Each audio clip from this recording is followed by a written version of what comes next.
For a gray day, it's still very bright outside. Was working on typing out a post on the FB, but I hit a wrong button and poof, it was gone. Oh well, things happen. Looks like I'm in slow motion today. Oh well.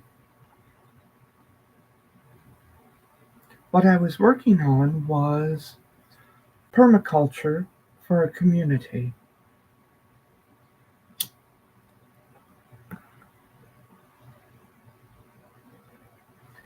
Things you plant once, and dealing with different things that are involved in a not off grid but self sustaining community.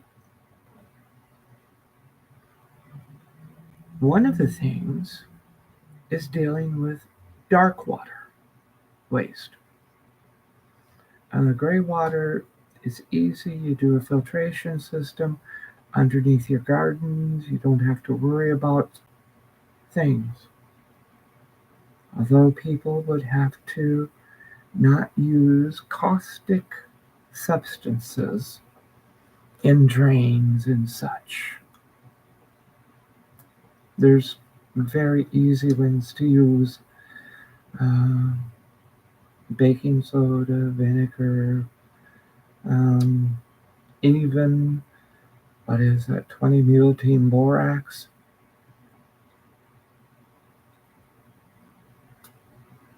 And even wood ashes can make a good scrubbing alternative. Now, black water or poop waste.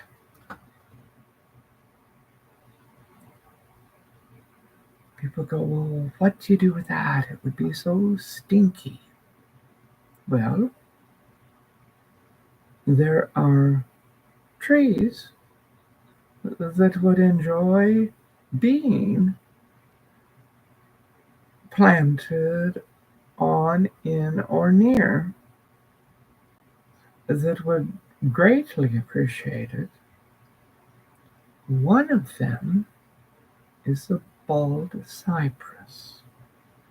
It is both a deciduous and a conifer. And given some of the most wet, yucky areas, it has a fast growth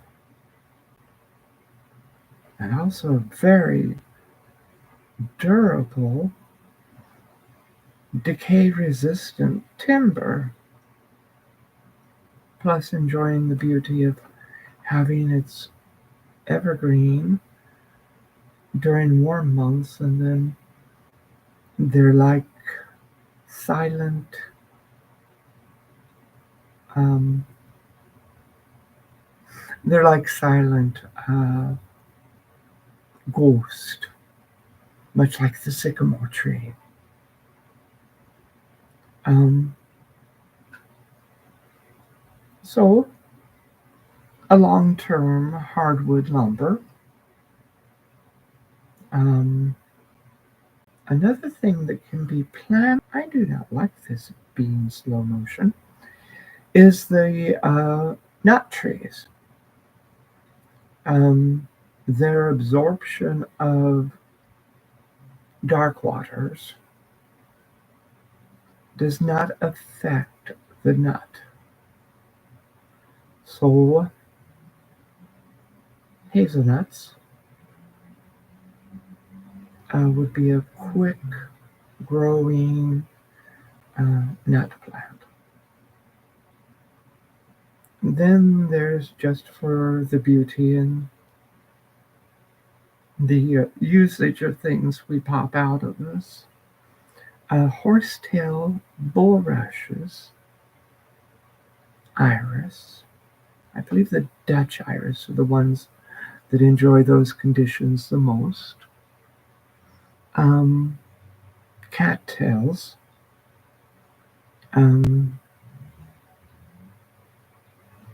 Would make a dark water containment much more pleasant and hidden. There's probably some more flowers and such. Now, among some of my favorite trees are the Osage orange, or hedge apples. Childhood memory. I can remember both grandmother and mother having them, not oranges, but the hedge apples with whole cloves stuck in them. The cloves kept the fruit off of the surface, allowing it to dry out rather than rot. And they were also pretty. But an Osage orange, although it is the most indestructible lumber, can take up to 90 years to grow. So you can make a good start of something. Another favorite tree is the black locust. I think I have the name right. It is the one that all over its trunk is a 3-prong thorn. The middle one the longest, and then 2 side thorns. I always wondered if those could be used for spearing fish. I rather like it because it's sort of like myself. You can look at it, but don't get too close to it.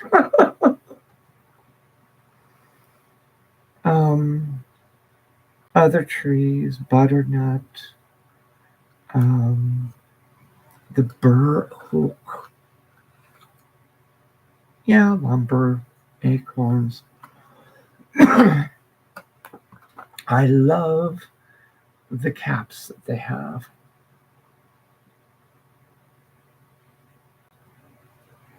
They're very unique and different. And their leaves are different too. Not one that's very popular with people.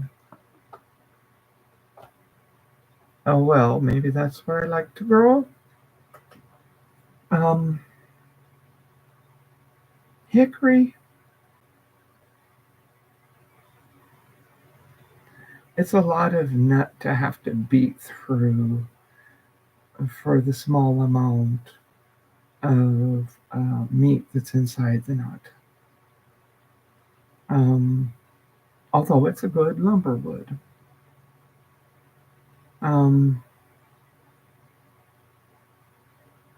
Catalpa, a pretty tree, also a good timber tree. Now there's a patch where you can have ghetto palms grow and contain. You'll have a constant supply of good firewood. It was brought here as a quick growth semi-hardwood species, but they discovered that it could not be kiln dried because it warped. For lumber, it has to be naturally air dried, so it was not a profitable thing. And it's very abundant.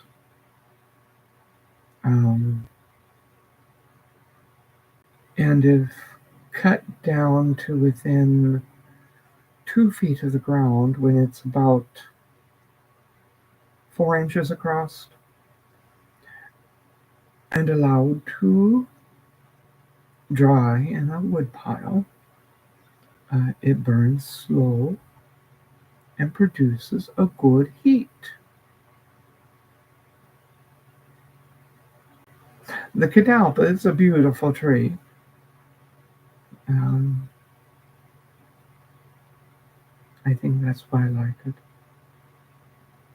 Um, just a few favored trees. Now getting into permaculture. Um, Food plants. You only have to plant once. Among them are the many berries. Um, you have all the briars and the brambles, um, tree shrub mulberries. They can also be espalier or woven into arches, which I have proved here at Brockloon, um, and a nice berry. All the ones that I deal with here are the um, purple ones, although there is a white mulberry. I believe it was imported when the United States was trying to develop a silk industry because the white mulberry is a preference for the caterpillar that spins a cocoon of the silk threads. That's a whole other type of culture. Then fruit trees, pear, apple, Bing cherry. I'm not much for the sour ones. Um, and there are some hardy ones that are popping up, like the fig tree. Um, saw a quick mention about an orange, um, but you can get vitamin C from other things. Uh, and would try to find from farmsteads that have been abandoned some of the old cultivars. Um, there's one called cooking apples, and they all form in a cluster at the end of the branch. They're not sweet. They produce big apples, and thus cooking apples, or could be cider apples.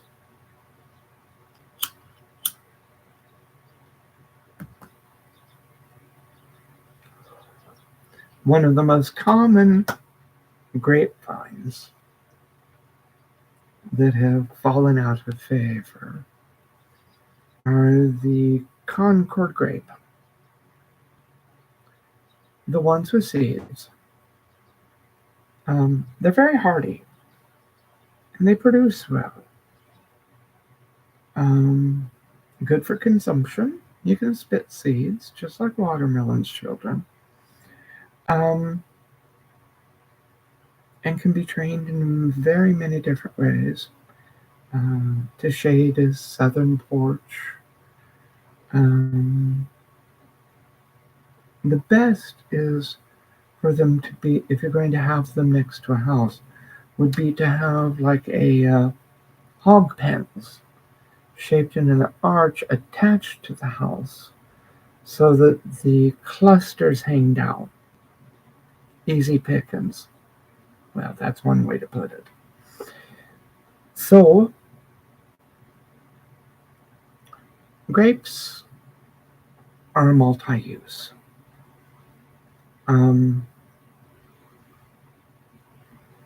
There's the juice, high in vitamins and minerals. There's fermenting. All that's required is you don't wash them. You just pick them and smash them and throw them in a barrel. Maybe add some spring water, depends upon the harvest. Because on the skin is a natural fermenting yeast. Now, if we get into fermenting, those skins can be taken off the grapes and used to begin fermentation of grains and for those that peel potatoes and sweet potatoes, you save all of your peelings, add some water and some grape leaves, and pretty soon you'll have a vodka. Of course, you have to distill a little bit. I know nothing about distilling.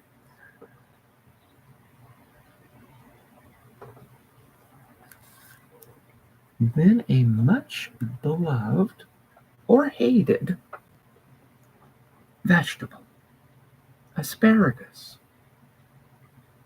planted once and will produce for as long as it's allowed to live. Yes, it is a spring vegetable, but with refrigeration, or maybe some experimental canning, it would involve adding citric acid because there's not enough acid in the vegetable to do a simple canning. But those are all cut in spring. Leave a few to bolt. Many have gone to greenhouses and purchased what's called asparagus ferns.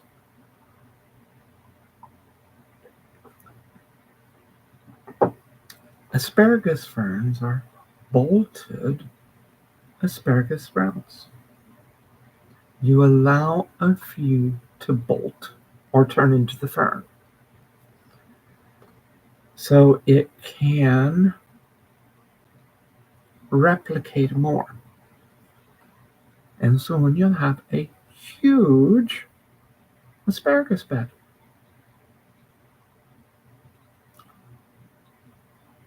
Going through my mental list of other permacultures. Well, there are the ones that require planting every year. Annual food crops. A goodly amount of root crop can be stored in a cool place through an entire winter into spring until it's time to harvest them again. Potatoes and sweet potatoes can be used for the next year's crop. Just a little work, nothing much. And any of the animal manure straw mixes can be turned under in the soil for those. And get out of your mind the idea of straight row gardening. It takes up too much space. Unless you leave a lawnmower's width between the rows and you plant Dutch clover and marigolds.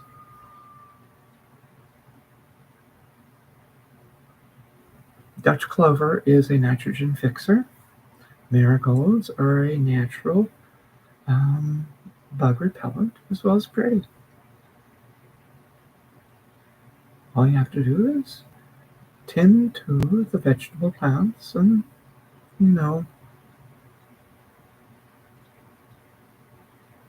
once a week go through and do a little weed pull.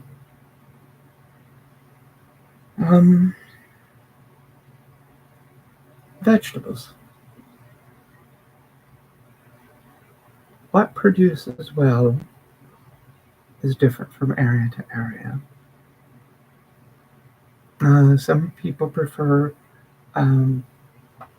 shelling beans. I've shelled plenty of, what was it, the Kentucky Wanderers, and sat down with many an elder and done breaking beans.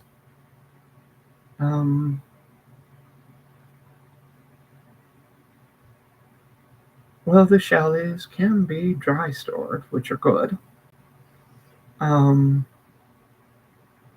With quote unquote green beans or wax beans, I prefer the bush variety over the vining one. Unless you're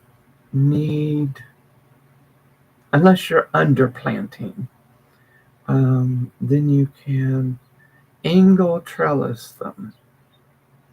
You'll notice I mention angle a lot on vining food. It's because the product hangs down. There's nothing worse than being squatted down picking beans.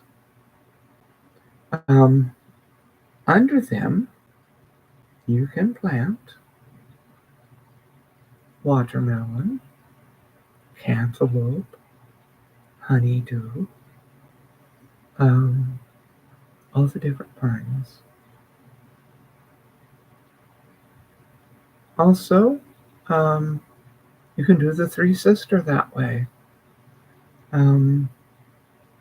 which is corn, bean, and squash.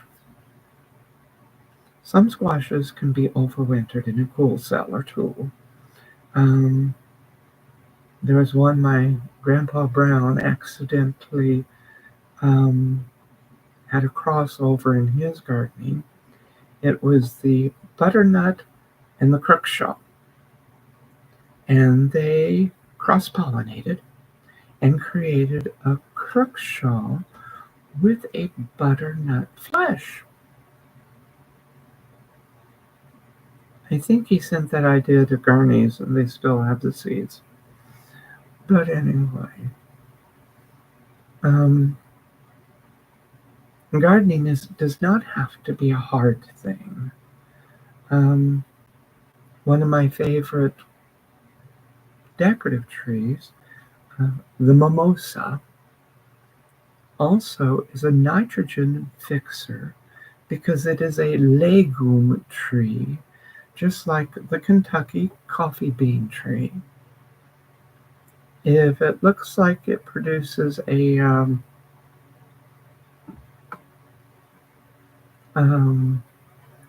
pea pod, it is almost a guarantee that they will be nitrogen fixers. So I've already mentally worked out that a beautiful mimosa tree and moving from lower vegetable up into a corn sort of fence around, gardening in the circle. Gardening can be beautiful, productive, and easy. I wish I'd been doing this many years ago to be able to share more. And why do I do all this planning for community is to meet gardening, gray water, dark water, how it can produce, be dealt with in the current situation. It pulls my mind out of the troubles.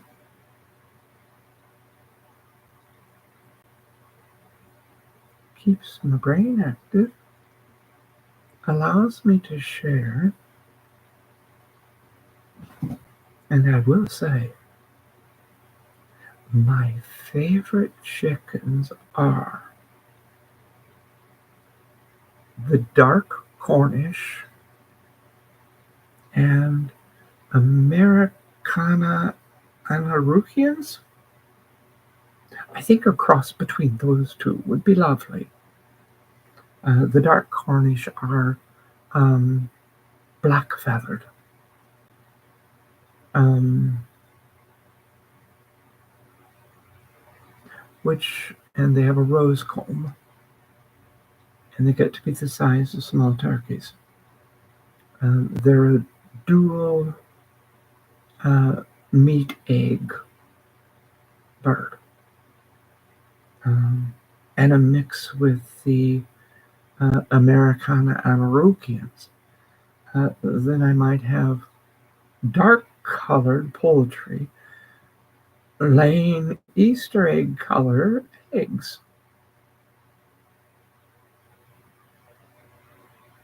Who knows? Maybe a community with an open to the public store.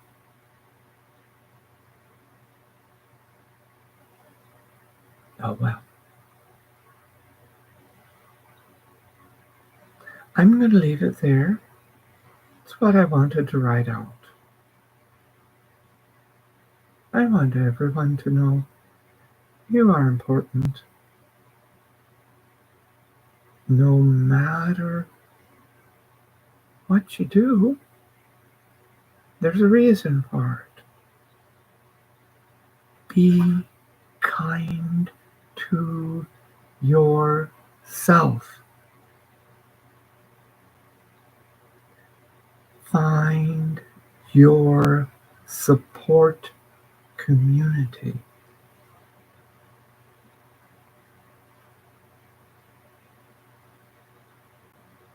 And don't do anything I haven't